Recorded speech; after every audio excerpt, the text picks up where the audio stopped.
Bueno, ahora continuando con la agenda, invitamos al área técnica de INED aquí adelante y mientras los voy presentando. Tenemos a Carmen Areche, es socióloga y doctora en Sociología por la Universidad de la República, tiene un máster en Ciencia Política por la misma universidad, ha realizado cursos de métodos de investigación, evaluación de impacto de políticas y psicometría, se desempeñó como investigadora en ANED entre 1999 y 2009, en las evaluaciones nacionales de aprendizaje de Uruguay, evaluaciones estandarizadas comparativas con otros países, CERCE y PISA, así como en estudios vinculados a la evaluación educativa UCUDAL 2009-2012. Desde 2013 se ha desempeñado en el INED como directora de proyectos y luego en la dirección de la Unidad de Evaluación de Aprendizajes y Programas. Su labor docente, tanto en maestría como en licenciatura, se ha focalizado en cursos sobre métodos de investigación cuantitativa. Matías Núñez, allá, es licenciado en Letras, magíster en Literatura Española y Comparada y doctor en Literatura Hispanoamericana. Pilar Rodríguez es licenciada en Letras y doctora en Metodologías para el Diseño, Evaluación y Mejora de Planes, Proyectos y Programas Educativos. Y Gonzalo Dibot, en el medio, es magíster en Sociología. Carmen va a presentar a los demás porque vinieron algunos más que no sé. En primer lugar, el resto del equipo del INED que nos acompaña no pasó aquí adelante con nosotros, pero está Pablo Cayota de la Comisión Directiva del INED y Mercedes Pérez de la Unidad de Comunicación. Pues las otras personas que estamos aquí en la mesa son Andrea Rachman, que es profesora de matemáticas, está haciendo sus cursos de maestría y es quien en este momento está liderando el equipo de pruebas en el INED. Y también nos acompaña la profesora y también magíster Cecilia Emery, que conforma el equipo de oportunidades de aprendizaje. Bueno, habiendo terminado con nuestras presentaciones, lo importante para nosotros, en primer lugar, queremos agradecer enormemente en nombre del INED esta oportunidad. Entendemos que realmente esto muestra lo que uno espera cuando trabaja en la evaluación, que es el uso de la evaluación, el uso pertinente, que los principales usuarios a quienes uno espera que esta información les sea útil la reciban de esa manera, la tomen en cuenta. Así que realmente para nosotros es un gusto enorme estar acá y poder contribuir en el proceso de trabajo de ustedes y ser un apoyo en ese sentido. Esperamos también tener la oportunidad de realizar este tipo de trabajo en el área de matemática. Realmente sería eso algo muy bueno, sobre todo, bueno, ustedes evaluarán cómo funciona en este caso, pero sin duda el INED tiene ese interés, ¿verdad? Bueno, más allá de estos aspectos, comentarles simplemente, Alex Macei me pidió que le dijera un compromiso personal, está por llegar en un rato, por eso no nos acompaña desde temprano, y que nosotros esperamos justamente contribuir en este proceso, como lo decíamos varias veces y lo señalaba usted cuando habló al principio. Bueno, ustedes después van a quedar con una toma de acuerdos y demás. Nosotros entendimos siempre desde Aristas la importancia de vincularlo al currículum, ¿verdad? Más allá de lo más contenidista o menos contenidista y bueno, de estas habilidades que se espera que los estudiantes alcancen cuando egresan, los distintos ciclos, y de allí la importancia de que estos niveles, ya lo he dicho, pero me importa nuevamente señalarlo, bueno, son niveles que hizo el INED, pero es la ANEP, son ustedes los que tienen que establecer con cuáles habilidades tienen que ingresar los niños, ya sea de tercero, de sexto o de cada uno de los grados. Entonces, estos niveles de desempeño, así como los ítems y otras cosas otros trabajos que podamos desarrollar, son insumos para eso, ¿sí? Muestran justamente, son un apoyo a la medida que les dan, bueno, evidencia de lo que realmente los estudiantes están siendo capaces de hacer y por lo tanto establecer ese punto de corte. Hoy Lupez hablaba como de una media, ¿no? Bueno, decir, bueno, a ver, ¿qué es lo que se espera que un estudiante de tercero, de sexto en este caso, ¿no?, pueda hacer no necesariamente va a estar en uno de estos puntos de corte que puso el INED. Perfectamente puede estar en el medio de uno de ellos, ¿sí? Y el INED tendrá que ir ajustando su prueba para dar cuenta de eso, que es justamente lo que defina la ANEC, ¿verdad? Además estamos en un proceso también de cambio curricular, de camino hasta esta definición de perfiles de egreso. Entonces, por eso nosotros hablamos de pruebas que están orientadas al currículum y no de pruebas alineadas al currículum, que es el objetivo final. Entonces, Aristas es una herramienta que va a ir acomodándose, necesariamente tiene que ir acomodándose a los cambios curriculares para justamente cumplir el objetivo de dar cuenta de lo que el sistema educativo espera que los estudiantes logren.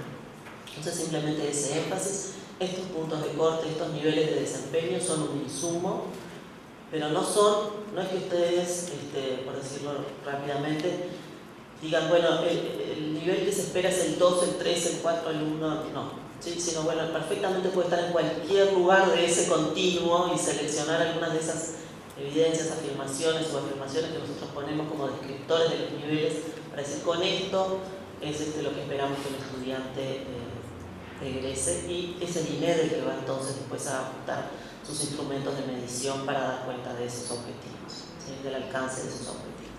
Así que bueno, yo por acá termino mi intervención, muy contenta de trabajar con este equipo que es un lujo.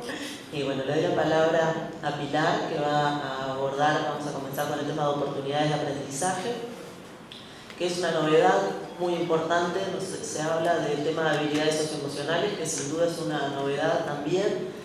En oportunidades de aprendizaje nosotros tenemos aquello que entendemos como una variable explicativa propia del sistema educativo. Siempre en las evaluaciones estandarizadas una de las principales críticas es esa mirada sociologicista, ¿no? Es decir, bueno, todo termina siendo una explicación de que los resultados dependen del contexto sociocultural o del origen del estudiante. Bueno, nosotros desde el INED incorporamos este relevamiento entre docentes de cómo están llevando adelante el currículum.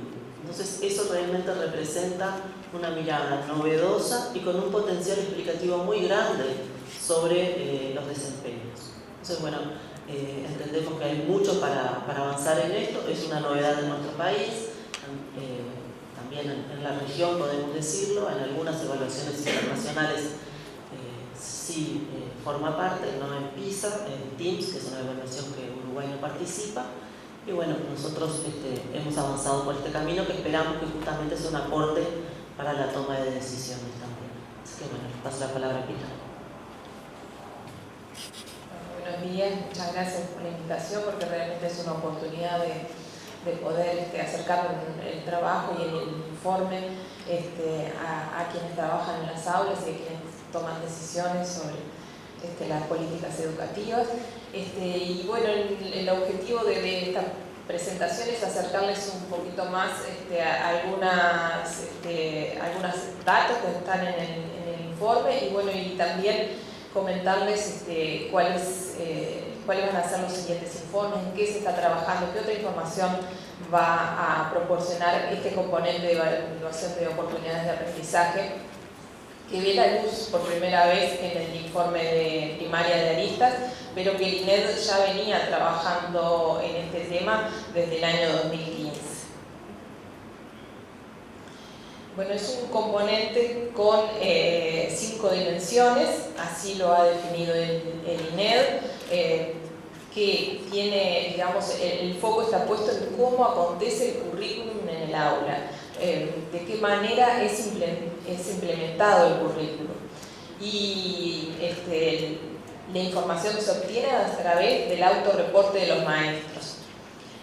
¿Cuáles son esas dimensiones que se evalúan? Bueno, cobertura y secuencia de contenidos, cómo se expone el currículum, cuál es la cobertura, cuál es el énfasis que se pone, cuáles son las decisiones que toma el maestro para abordar determinadas actividades, en qué secuencia se dan dentro de un mismo año y en los sucesivos grados.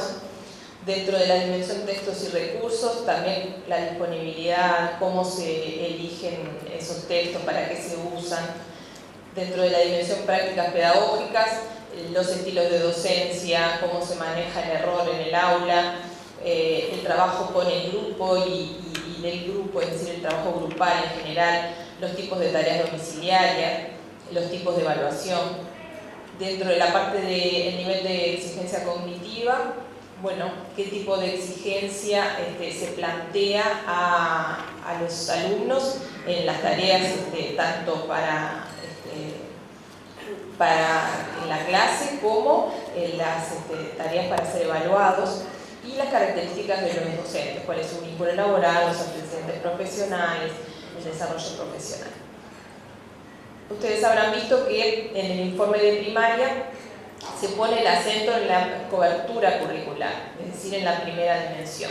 Por lo tanto, hay mucha información que todavía está siendo procesada y bueno, que al final les vamos a comentar en qué estamos, que también seguramente va a ser de interés de ustedes, por lo que acabo de escuchar de las compañeras, sobre todo uno de nuestros próximos reportes. La idea entonces hoy es ver un poquito las gráficas o algunas de ellas que están en el informe y poner el foco en algunas cuestiones que de repente a ustedes les pueden servir para trabajar en la segunda parte de actividades que van a tener en los acuerdos, digamos, porque son como datos relevantes de lo que han reportado los maestros sobre la cobertura curricular en lectura y en tercero y sexto, ¿verdad? Se pregunta a los maestros sobre actividades en las diferentes dimensiones de lectura, la lectura literal, la lectura inferencial y la lectura crítica. Y allí se pueden apreciar cuáles son esas dimensiones que son más trabajadas en tercero.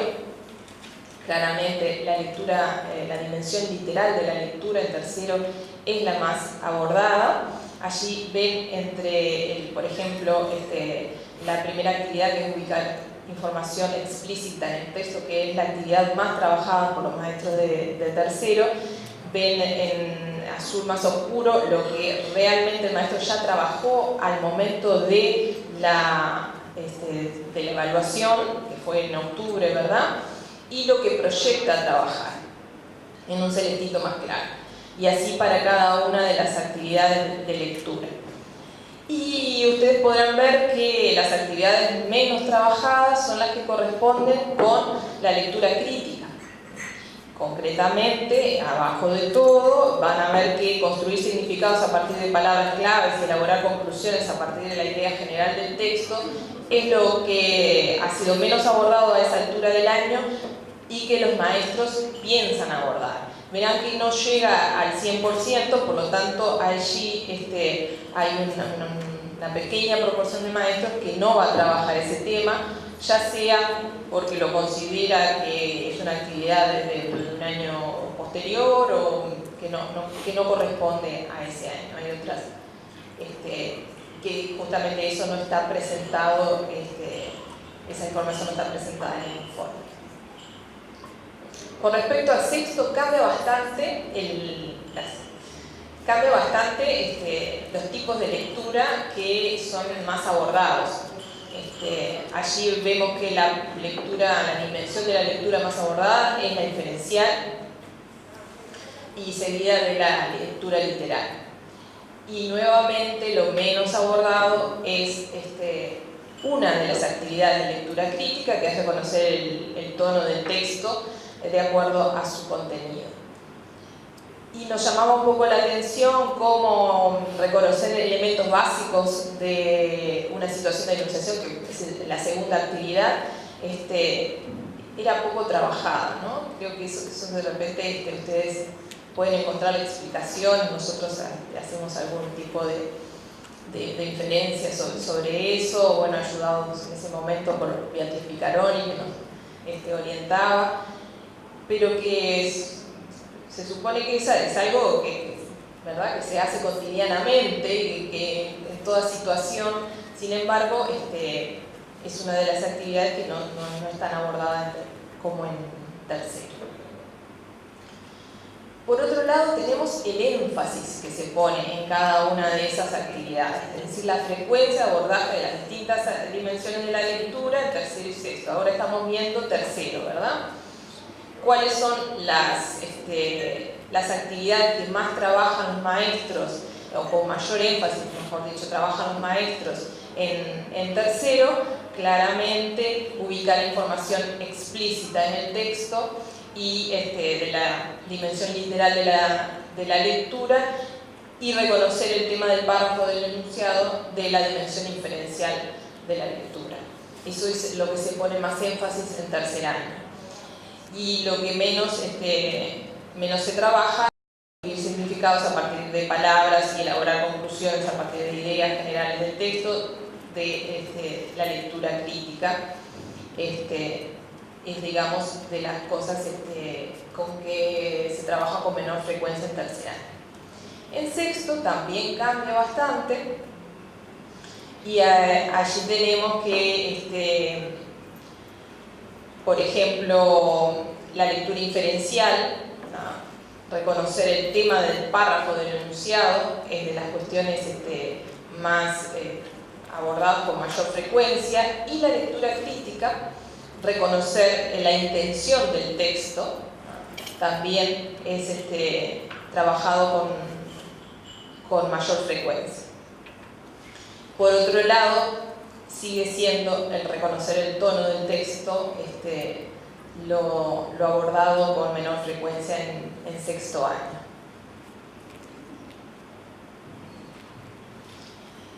¿Cómo es la percepción de los maestros en cuanto al tiempo que disponen, verdad? Se organiza el currículum en base a la disposición con el tiempo semanal para abordar contenidos y las habilidades de lectura en tercero y sexto. Bueno, la mayoría de los maestros consideran que es suficiente el tiempo, pero ahí ven una proporción que creen que el tiempo no es suficiente para abordar estos contenidos. ¿Cuáles son los motivos principales por los que los maestros creen que no les alcanza el tiempo? Bueno, primero, los contenidos del programa, que creen que son extensos para el tiempo que se asigna, y en segundo lugar, que los alumnos no dominan las herramientas básicas para abordar los temas del curso. Y ahí entra todo un tema de las decisiones que toma el maestro en función de esto. Que es parte de los futuros informes. Están proyectados a avanzar sobre la información relevada en primaria. Uno de los primeros informes, que ya está casi terminado, ahí está en etapa de revisión, seguramente va a demorar un poquito en ser publicado porque, bueno, pasa por diversas instancias de revisión. Es el diagnóstico y tratamiento de los contenidos curriculares en las aulas de tercero y sexto. Es decir, esto que les comentaba recién. Los maestros diagnostican a los alumnos en función de, bueno, diversas actividades que les proponen generalmente al inicio del año, y proponen un tratamiento de los contenidos curriculares. Entonces se toman diversas decisiones de abordaje de las actividades en función de ese diagnóstico previo. Eso creo que va a ser bastante ilustrativo en cuanto a justamente qué deciden abordar los maestros en función de ese diagnóstico, y puede colaborar para conocer un poco más sobre las decisiones que tienen que tomar los maestros y cómo lo hacen. Otro de los informes futuros va a ser la relación entre la cobertura curricular y los desempeños. Es decir, si vamos a explorar si existe relación entre el desempeño de los estudiantes en matemática y lectura, pero bueno, acá estamos hablando del tema de lectura, y la cobertura curricular. Eso se incide en la forma en que se cubre el currículum con los desempeños en las pruebas. Otro de los reportes que vamos a trabajar en los próximos meses va a ser el de materiales y recursos didácticos con los que cuentan las aulas. Es decir, con qué criterios los maestros los seleccionan, cómo los utilizan, y creo que les va a ser de mucha utilidad justamente saber si utilizan el cuaderno de lectura y escritura, qué proporción de maestros, eso ya lo tenemos analizado. ya están los datos, bueno, tenemos que ponernos a escribir. ¿Cuántos maestros utilizan esos cuadernos? ¿Qué otro tipo de materiales y recursos didácticos utilizan? ¿Con qué criterios los utilizan y para qué usan los libros y el resto de los materiales didácticos? Y bueno, y otra de las reportes que está pensado también revisar es la demanda cognitiva de las tareas de matemática, va a ser relacionado con las oportunidades para aprender. Y obviamente que hay un montón de información allí que en la medida que sea de utilidad para los colectivos, pienso que el INED va a estar abierto a escuchar sugerencias sobre otros reportes. Bueno, hasta aquí mi presentación. De paso.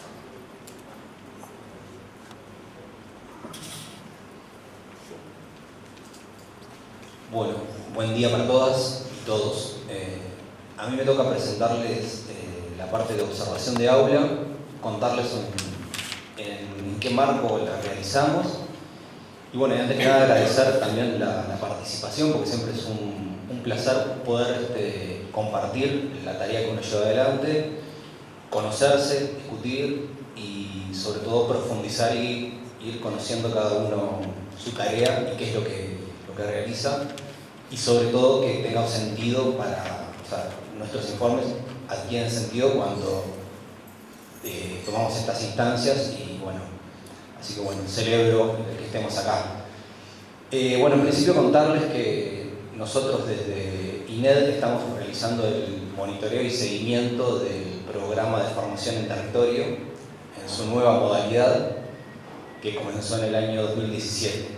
Entonces, en ese sentido, nuestra tarea consiste en dar cuenta de si los objetivos que se propone la formación se están cumpliendo y en el caso de que no se cumplan, aportar información para saber por qué no se están cumpliendo y bueno, la idea de ir reflexionando en continuo con el programa. Entonces, una de las herramientas que nosotros usamos fue la de observación de aula y es lo que les voy a contar, en qué consistió, cómo fue que se construyó, veo caras conocidas, una de ellas, y porque varios de los aspectos que hoy comentaron al inicio, nosotros también los vimos en las observaciones, sobre todo, ustedes saben que la formación en servicio, la nueva formación en territorio, tiene el cometido de trabajar en secuencias didácticas y sobre todo en la promoción de la lectura y la escritura como prácticas docentes. Teniendo en cuenta ese cometido, nosotros, una de las herramientas que desarrollamos fue la observación de aula, para observar, valga la redundancia, prácticas docentes, y dentro de ellas las prácticas de lectura y escritura que desarrollaban los maestros. Entonces yo les voy a presentar cuáles fueron los comportamientos que nosotros fuimos a relevar en las observaciones de aula, que lo fuimos construyendo con los formadores y coordinadores de PAEP. Entonces, un paréntesis también que contarles que nosotros venimos de hacer un estudio cualitativo ahora en las escuelas de tiempo completo, donde consultábamos a los maestros qué entendían por secuencias didácticas, cuál era el aporte de trabajar en secuencias didácticas, cómo se llevaba adelante una secuencia didáctica en lengua, en ciencias naturales, en matemática. Y bueno, estamos trabajando para un informe que supongo que creemos que va a ser de utilidad para seguir reflexionando y ver qué concepción tienen los maestros en la práctica de las secuencias. Bueno, dicho todo esto, trajimos como algunos números como para contarles en qué consistió las observaciones de aula. Nosotros hicimos en 80 escuelas de tiempo completo 2 observaciones por maestros de tercero y de sexto. Eso nos llevó a 160 observaciones de aula en tercero y sexto, y la idea es, en mayo fue la primera medición, o sea, el primer relevamiento. Nuestra idea es en 2019 realizarlo de nuevo para ver si hay cambios en los maestros, siempre en la práctica docente. y la última medición sería en el año 2021, o sea que parece lejano. Entonces, ¿en qué consiste el instrumento? El instrumento se compone de 4 áreas que son cultura de aula, y ahí nosotros observábamos cuál era el ambiente de aprendizaje, qué expectativas de comportamiento trazaba el maestro, qué tiempo destinaba a las actividades específicamente educativas, cuáles eran administrativas. La segunda área, el área de enseñanza, esto es, bueno, qué consignas establece el maestro, qué acciones hace para verificar el entendimiento, qué acciones de retroalimentación una vez que va estableciendo las consignas, y qué actividades y preguntas de pensamiento crítico va realizando una vez que va desarrollando la actividad. Ustedes también nombraban hoy el tema de habilidades socioemocionales, es una de las dimensiones que observamos, y bueno, y ahí fundamentalmente nosotros observábamos qué acciones desarrollaban los maestros para desarrollar la autonomía en los niños, entender la perspectiva del otro, la autorregulación, y fundamentalmente, y para lo cual estamos hoy, el área de lectura y escritura, cuáles son las consignas y las prácticas de lectura y escritura que los docentes, los maestros, llevaban a cabo. Este es como muy a grosso modo lo que nosotros íbamos a observar. Puede ocurrir que cuando se desarrollaba la observación, estas acciones no aparecieran, pero no quiere decir que los maestros no las hubiesen desarrollado. Ahora les cuento en qué consistía la operativa. Les cuento cuáles fueron los comportamientos concretos en la lectura que nosotros observamos. Esto es, los comportamientos deseables que un maestro que haya participado en la formación en territorio es esperable que haga, digamos. Son los objetivos que persigue la formación. Entonces, eso fue lo que nosotros fuimos a relevar. Y en lectura hay 3 aspectos. Uno, que el maestro realice una contextualización de la lectura, que a su vez haga una promoción de la lectura con foco en la comprensión e interpretación, y a su vez hubiera una comprensión del sentido de las palabras e imágenes y símbolos de la disciplina.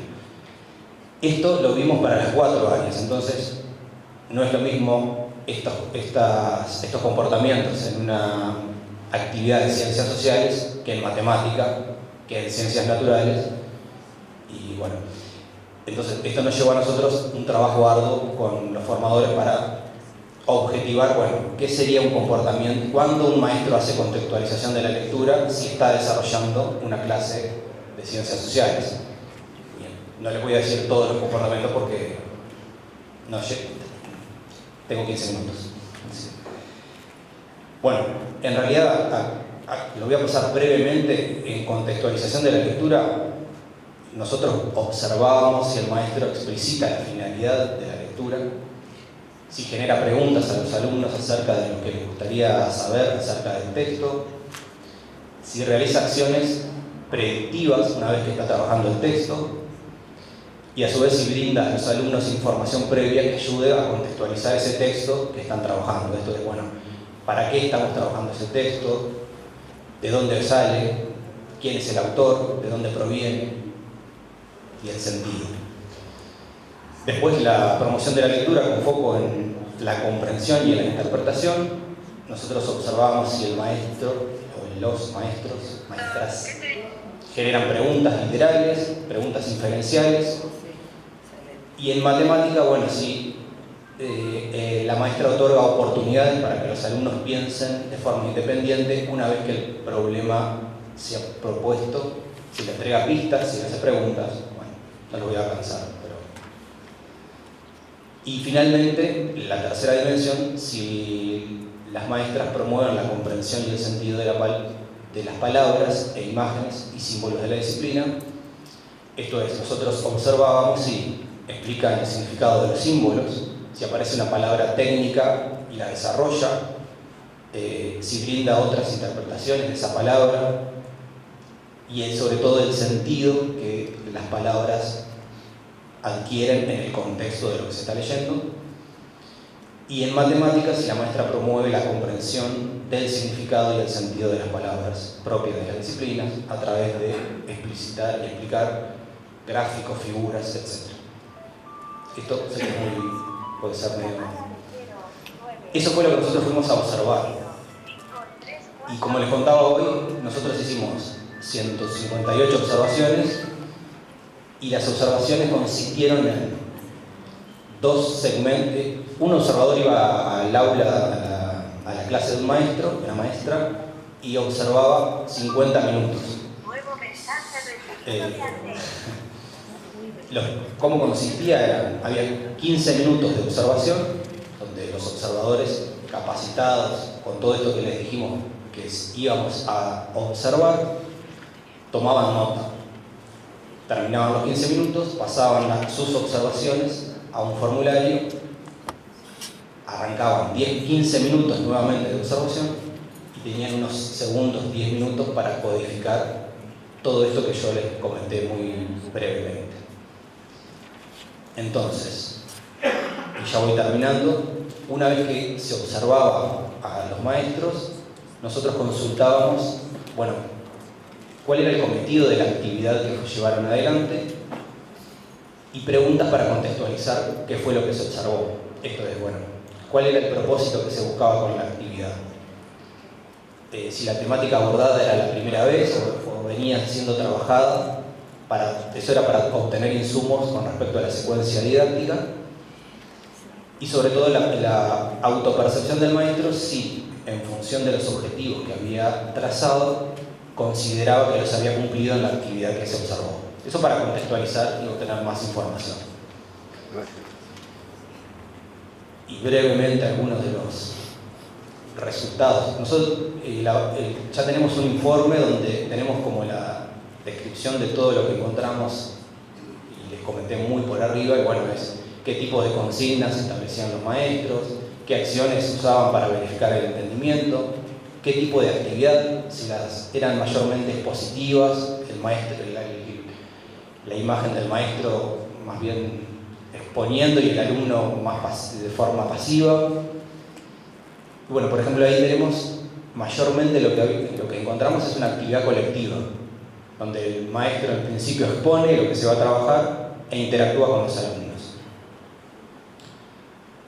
Después, y ya voy terminando, nosotros observábamos también los recursos que implementaron las maestras una vez que para llevar adelante la actividad, y ahí en su mayoría había fotocopias, materiales impresos, algún apoyo con el pizarrón, papelógrafo, eso como para caracterizar, digamos, las observaciones. Y ustedes ven que dispositivos electrónicos, videos, ceibalitas, audio, es lo menos que nosotros encontramos. Es simplemente como para dar un pantallazo de la observación, sería como una fotografía de lo que encontramos. Y finalmente, hoy les conté las áreas que nosotros íbamos a observar en lectura. Y nosotros encontramos que en el primer segmento de observación, el 32% de los maestros realiza estas acciones esperadas por la formación en territorio. ¿Cuáles son las acciones esperadas? Es utilizar la lectura a través de la contextualización, promoción de la comprensión e interpretación de lo que se está leyendo. Eso es como un dato a tener, hay que ver si eso es deseable o no, si es como trabajar en los puntos de corte, pero no. Bueno, creo que ya se me pasó el tiempo. Pero bueno, en realidad es contarles lo que hicimos, que estamos a disposición para disponibilizar la información en caso de que quieran ampliarla, y sobre todo agradecer a las maestras que nos abrieron sus aulas y pudimos ir a observar y aprender de lo que hacen, y creo yo aprender conjuntamente uno del otro. Así que bueno, gracias.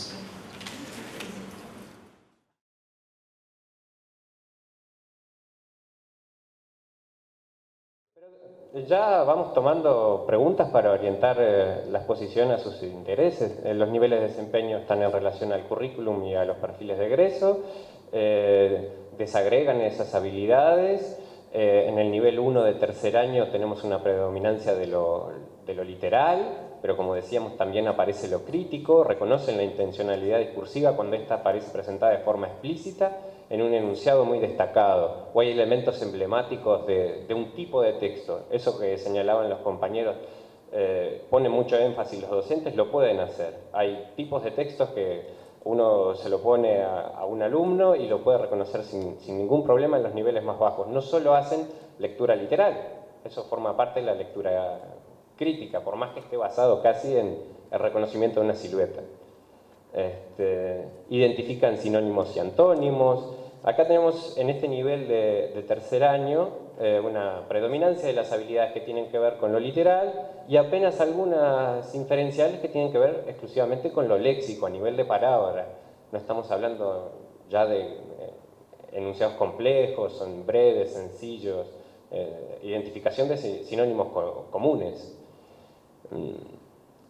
En el nivel 2, sin embargo, ya tenemos el ingreso de otras habilidades. La lectura literal ya no solo se concentra en enunciados destacados o presentes en el texto.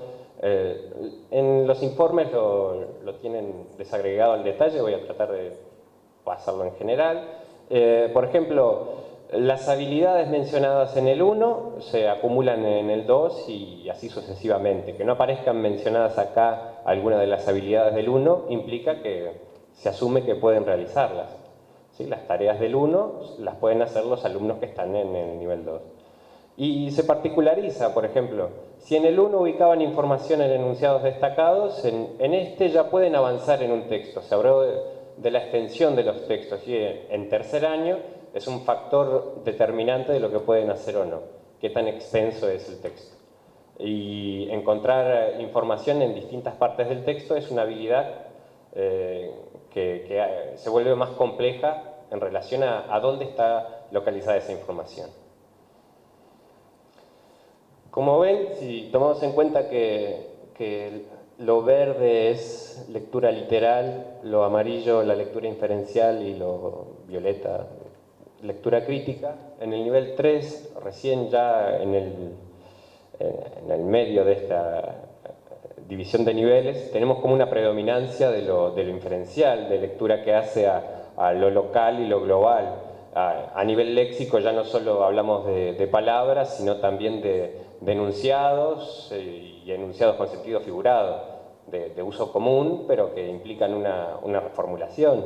Ahora vemos algún ejemplo y capaz que las preguntas o la discusión la llevamos a las tareas en concreto. Como decíamos, en el nivel 3 están contempladas todas las habilidades que estaban en el 1 y el 2 y se agregan, por ejemplo, la intención discursiva y con elementos ya no emblemáticos, ya no el reconocimiento de una silueta, sino que hacen a la comprensión del texto. Yo me puedo dar cuenta de la intención, me puedo dar cuenta de ciertas estrategias retóricas a partir de la comprensión global. Muchas veces nos pasó al analizar las tareas, que muchas de las tareas que suponíamos más difíciles, que tenían que ver con la identificación del tema o resumir el texto, en realidad había pistas como muy claves o muy importantes, muy llamativas que en el título, en los primeros fragmentos, que facilitaban esa tarea. La medición más justa de lo que era la lectura global era cuando un fragmento implicaba necesariamente haber entendido todo el texto. Preguntas que se focalizaban en lo local, que para su comprensión, qué quiere decir este personaje, qué significa este elemento puntual en un texto expositivo, dependían de que el alumno hubiese entendido el sentido global. Es decir, que muchas veces lo que nosotros incluso habíamos asumido que era más difícil, terminaba funcionando de otro modo, que es, en determinados fragmentos se puede medir la lectura global porque solo se pueden contestar determinadas tareas si el alumno entiende la globalidad del texto. En el nivel 4 tenemos una complejización de las habilidades. Hoy, por ejemplo, hicimos la progresión a nivel léxico, palabras, enunciados, ya no solo frecuentados o de uso común, sino que solo se pueden entender a partir del texto. En las otras hay algún tipo de repertorio de familiaridad al que el alumno puede apelar para responder la tarea. En estos tiene que, sobre todo, apelar a la información que está en el texto y por eso se vuelven más complejos. Cuando una palabra ya no tan familiar, quizá relacionada con la temática específica del texto, solo puede ser entendida a partir de inferencias con los enunciados que hay antes y después de esa palabra. En el nivel 5, bueno, en el nivel 5, si se fijan, ya no tenemos lectura literal, no porque no puedan hacerlo, sino porque las tareas que les resultaron más difíciles tienen que ver con las de la lectura inferencial y la crítica. Hay, sobre todo, dificultades en los textos discontinuos, como mencionaban hoy. Quizá puedan reconocer más fácil, y en el nivel 1, cuál es la intención de una infografía, pero les cueste ubicar información dentro de esa misma infografía, comprender cuál es el mensaje de esa infografía. Les resulta más complejo entender el sentido de la infografía que saber qué es una infografía y cuál es su intención.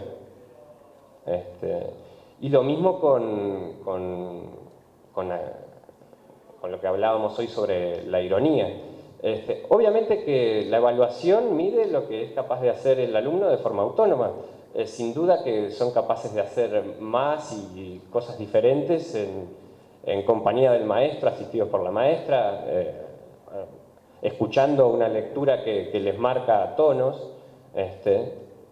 La idea de esta prueba es qué pueden hacer por sí solos, si pueden reconocer ese tono a partir de su lectura.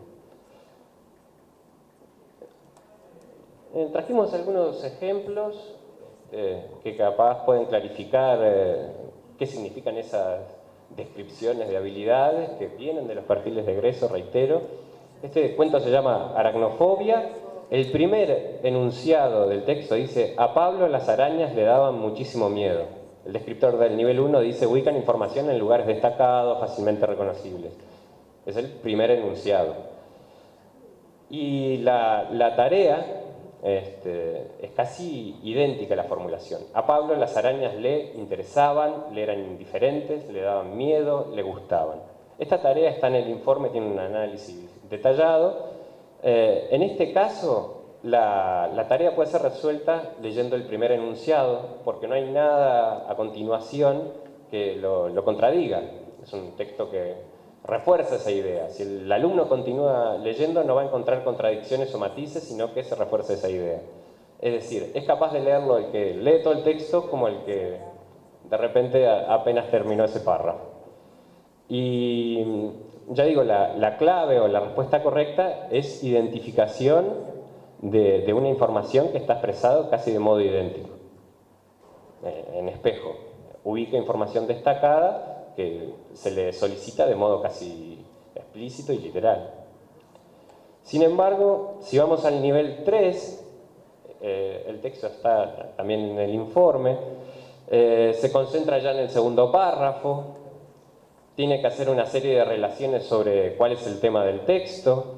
Una tarde, cuando regresó de la escuela, metió la mano para tomar los libros de la mochila y al sacarla sus ojos estallaron. Una araña no muy grande, entre paréntesis, para él gigantesca, subía por su mano. Para Pablo, ¿de qué tamaño era la araña? La información se la da el narrador a través de un inciso que aparece entre paréntesis. Si bien el tema fue reiterado a lo largo de todo el texto, ese cambio, digamos, abrupto, esa información que aparece en cierto grado de forma aislada, supone un reconocimiento, por lo menos, del pronombre. Para él, para quién, tiene que volver hacia atrás, entender que hay una contradicción entre esa araña no muy grande, que es la voz de un narrador, y esa segunda información que nos da el pensamiento, la idea que tiene el personaje. Es decir, ya está dicho de forma explícita, pero la ubicación de información es un enunciado largo, utiliza 2 puntos, entre paréntesis. Ese tipo de ubicación de información con una puntuación tan compleja ya supone habilidades más desarrolladas para su resolución. Bien, también en el nivel 3, este era el ejemplo de la tilapia que nombraba Grupé. Esta tarea está en el nivel 1 cuando se les pregunta por la intención, que uno pensaría lectura crítica. Se les pregunta cuál es la intención del texto y es explicar las características físicas de la mojarra, no tienen problemas en resolverlo. Sin embargo, si uno les pregunta por localización de información, cuántas espinas duras tienen las tilapias rojas, que esto está directamente relacionado con el texto discontinuo, que no se sabe bien por dónde comenzar, no se sabe si esa información basta por sí sola. Esto pasa en tercer año, en sexto año y en las pruebas PISA en diferentes países. Una de las tareas más complejas tiene que ver con la resolución de textos discontinuos, cómo relacionar o establecer relaciones entre lo verbal y lo no verbal. En este caso la pregunta es, ¿cuántas espinas duras tiene la tilapia roja? Esa información está en el párrafo o el inciso que está sobre el pececito, que es aleta dorsal con 16 espinas duras y 12 a 13 suaves. El hecho de que los números coincidan en el mismo enunciado con otros números que hacen a su vez mención a otras espinas, se habla de espinas duras, espinas suaves. Eso hace que la información sea competitiva. La información que se solicita está muy próxima a nivel espacial y a nivel de contenido con otra que hace más compleja su reconocimiento. Ya teníamos la dificultad de encontrarla a nivel textual, ahora hay una dificultad asociada al lugar donde está, compite con otra información. El hecho que aparentemente intrascendente de que se omite el término espinas la segunda vez, 16 espinas duras y 12 a 13 suaves, es algo que a la hora de la lectura literal supone una dificultad extra. Saber cuáles eran las de un tipo y distinguirlas de otra, cuando se elimina el segundo término, ya complejiza la tarea. Estamos diciendo que en este caso se ve muy claramente que en el nivel 1 teníamos una tarea crítica y en el nivel 3 otra asociada a ubicación de información en una infografía, es decir, una tarea de lectura literal que es más compleja que otra de lectura crítica.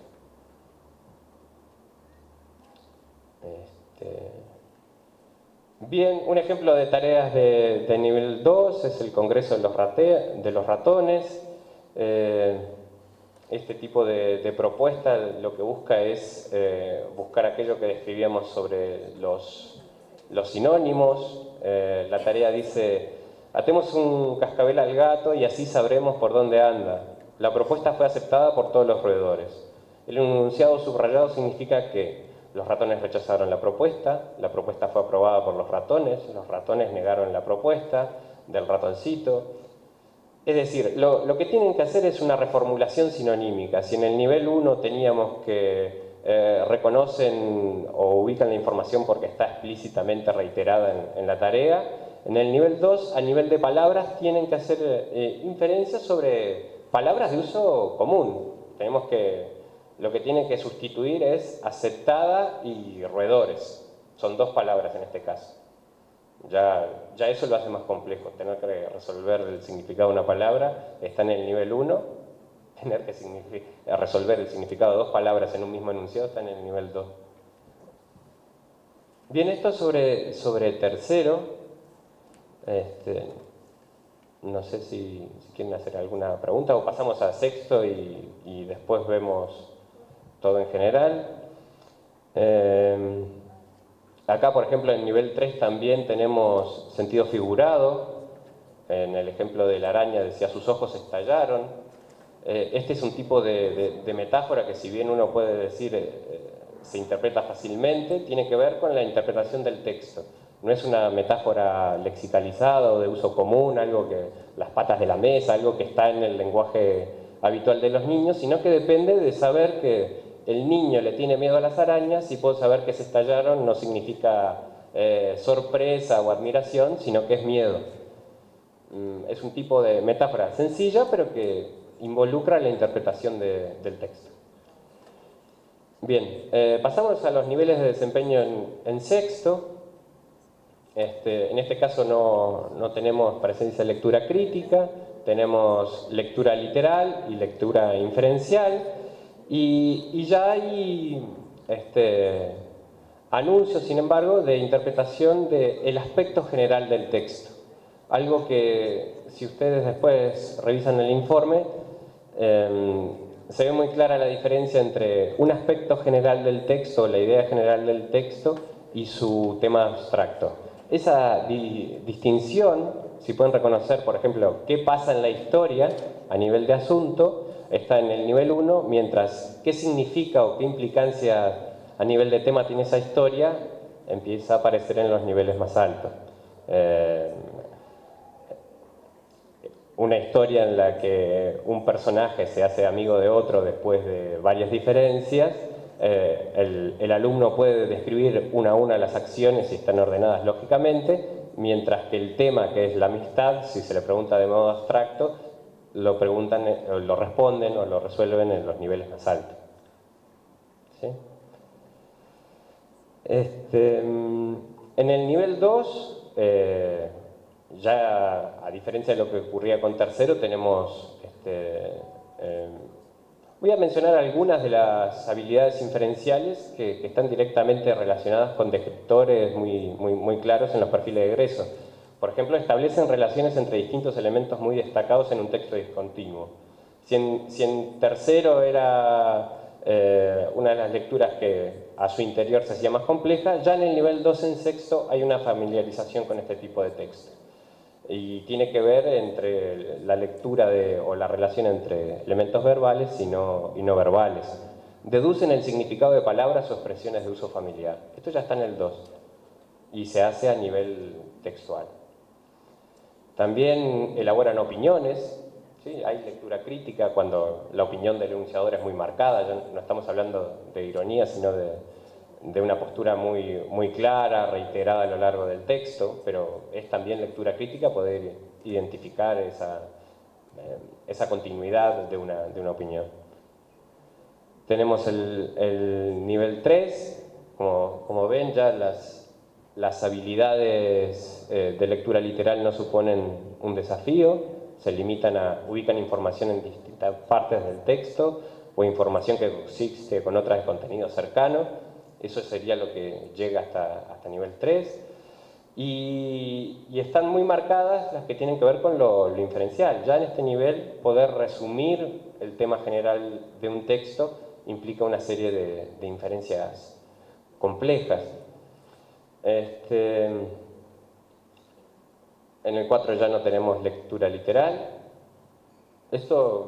La idea de estas descriptores, presentarlo de este modo, es ver si reconocen esta evolución de la dificultad en el desempeño de los niños, saber que sí, habitualmente la lectura crítica es entendida como aquella que es más compleja, saber que se desagrega en todos los niveles de desempeño y cuál específicamente es más difícil.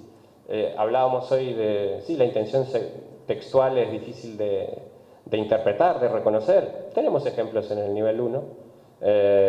La intención textual es difícil de reconocer en términos de ironía. Sí, tenemos ejemplos en el nivel 5, en el nivel 6. Es decir, no es uniforme, no es que por ser lectura crítica le estamos dando un plus a la tarea que hacemos. Informaciones como las que aparecen entre paréntesis resultan incluso más difíciles, tareas de ese tipo, que tienen una puntuación compleja. Bien, el nivel 5, uno de los elementos que creo me voy a concentrar en un solo ejemplo para ir terminando, tiene que ver con reconocen relaciones de causa-consecuencia que implican valoraciones sobre lo dicho por los enunciadores del texto. Voy a poner un ejemplo ahora y sobre las diferencias de las relaciones causales.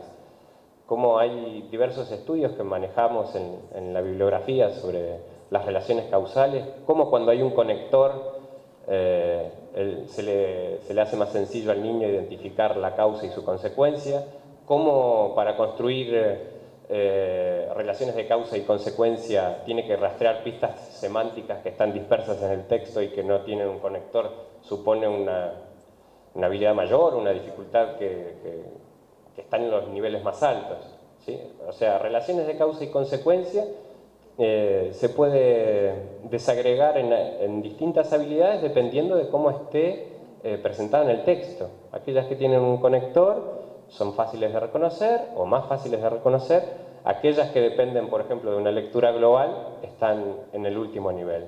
Y ahora vamos a ver un ejemplo. En el nivel 6, relacionan información a través de elementos de cohesión gramatical como terminaciones verbales y referentes de pronombre de difícil concordancia o poco frecuentadas con un uso retórico o pragmático. Y también, eso a nivel inferencial, estamos hablando de... Este es el tipo de lectura más asociado al conocimiento de lengua, el reconocimiento de un pronombre cuando su referente está distante.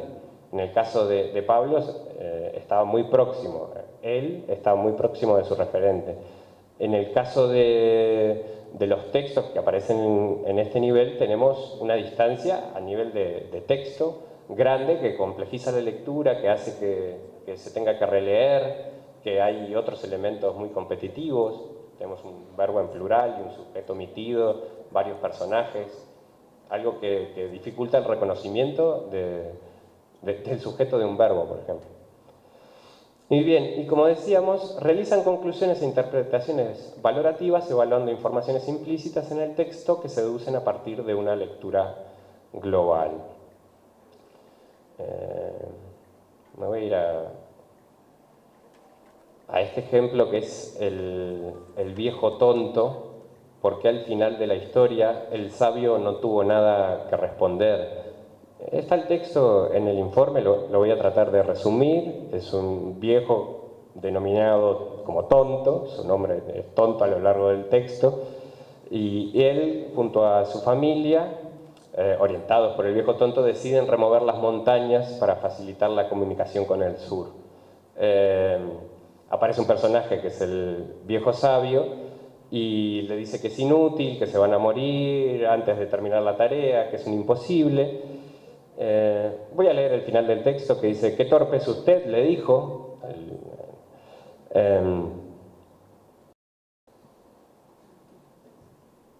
«¿Qué torpe es usted?», le dijo. «No tiene ni siquiera la intuición del hijito de la viuda. Aunque yo muera, quedarán mis hijos y los hijos de mis hijos», le contesta el viejo tonto. «Y así sucesivamente, de generación en generación. Y como estas montañas no crecen, ¿por qué no vamos a ser capaces de terminar por removerlas?». Entonces el sabio no tuvo nada que responder. Bien, sobre la pregunta entonces el sabio no tuvo nada que responder. Tenemos un texto de final abierto que el alumno solo puede interpretar por qué se genera ese silencio. Se hace un reconocimiento de las distintas pintas semánticas que tiene el texto. Y no hay un conector, solo puede entender, por ejemplo, que quien tiene razón es el tonto y no el sabio si hace una lectura global. A esto nos referíamos por relaciones de causalidad y ese tipo de inferencias que nos muestran que se realizó la lectura global. Hay múltiples enunciadores, múltiples personajes, y el lector solo puede darse cuenta de por qué se genera ese silencio o ese vacío al final si interpreta la globalidad del texto.